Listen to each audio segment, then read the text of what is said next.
They never thought the janitor would be the one to silence the entire boardroom. The story begins inside a towering glass skyscraper in the middle of New York City. This wasn't just any office. It was the headquarters of one of the most powerful corporations in the world. Today was an important day. The board of directors was meeting with a visiting Chinese billionaire, a man known for making or breaking international deals. The boss, a sharp-suited man named Mr. Reynolds, had been nervous all week. He wanted this deal at any cost.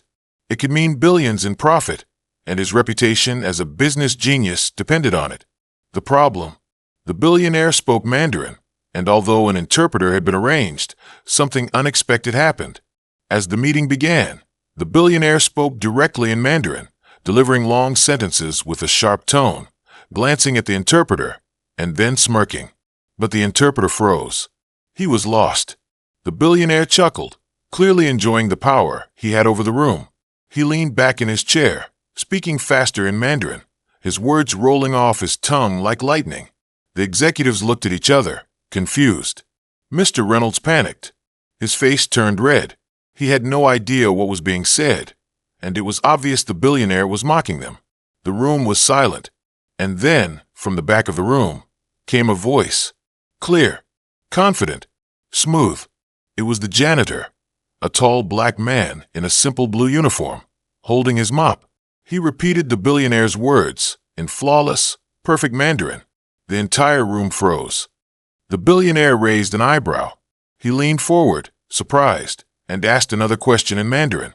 The janitor answered without hesitation, his voice steady and precise, his tone respectful but strong. The board members' jaws dropped. The interpreter shrank back into his seat, embarrassed. Mr. Reynolds nearly fell out of his chair. The billionaire smiled for the first time that day. He stood up, walked across the room, and shook the janitor's hand. The billionaire said. The janitor replied. Perfect Mandarin. Perfect tones. Not a single mistake. The executives whispered among themselves. Who was this man? How could their janitor speak Mandarin better than the trained interpreter? The janitor's name was Marcus Hill. He had been working at the company for 5 years, cleaning floors, emptying trash cans, and fixing things no one else noticed. Most of the executives barely even knew his name. But Marcus carried a secret. Years ago, he had studied linguistics at a university. He loved languages and had a gift for picking them up quickly. While in college, he had even spent years in China, working odd jobs, teaching English, and mastering Mandarin. But life hadn't been easy. His mother had fallen sick, bills had piled up, and Marcus was forced to drop out. He took whatever work he could find, eventually ending up as a janitor in this corporate tower. No one had ever asked about his past. No one cared. They just saw a janitor. Until today. The billionaire wasn't satisfied with just a few words. He wanted to test Marcus. He began speaking quickly, using complicated business terms and phrases. He asked about contracts, about investments, about shipping routes and suppliers in China. Marcus didn't stumble once.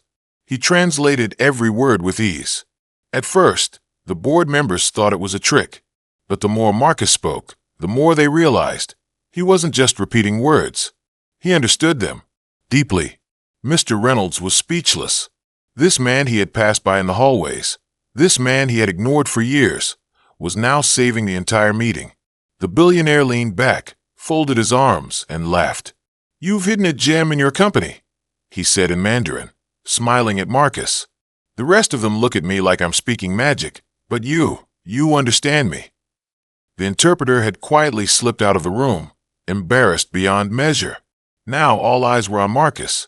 The billionaire pulled out a thick folder of contracts and handed it directly to him, bypassing the boss entirely. "Translate these," he said. "I trust you more than them." And Marcus did. He sat down at the conference table, still in his janitor's uniform, and carefully translated page after page. His voice filled the room. His words carried weight. By the time he finished, the billionaire clapped his hands. "This deal is done," he said, "but not because of your boss. Because of him." He pointed at Marcus. The meeting ended with applause for Marcus. The billionaire shook his hand again, telling him, "Your father and mother must be proud." Marcus smiled softly. They are, sir. Mr. Reynolds tried to recover his authority. He laughed nervously and said, "Yes, well, Marcus is, part of the team here." But everyone in the room knew the truth. Marcus wasn't just part of the team. He had saved the company from humiliation and secured a deal worth millions. Word spread quickly. By the next day, employees throughout the building were whispering about the janitor who spoke Mandarin better than the executives. Some didn't believe it until they saw him in action. Reporters even caught wind of the story. Soon, Marcus's face was in the newspaper. Headlines read, "Janitor saves company with fluent Mandarin."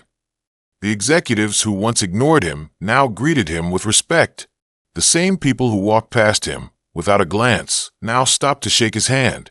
But Marcus didn't let it get to his head. He was humble.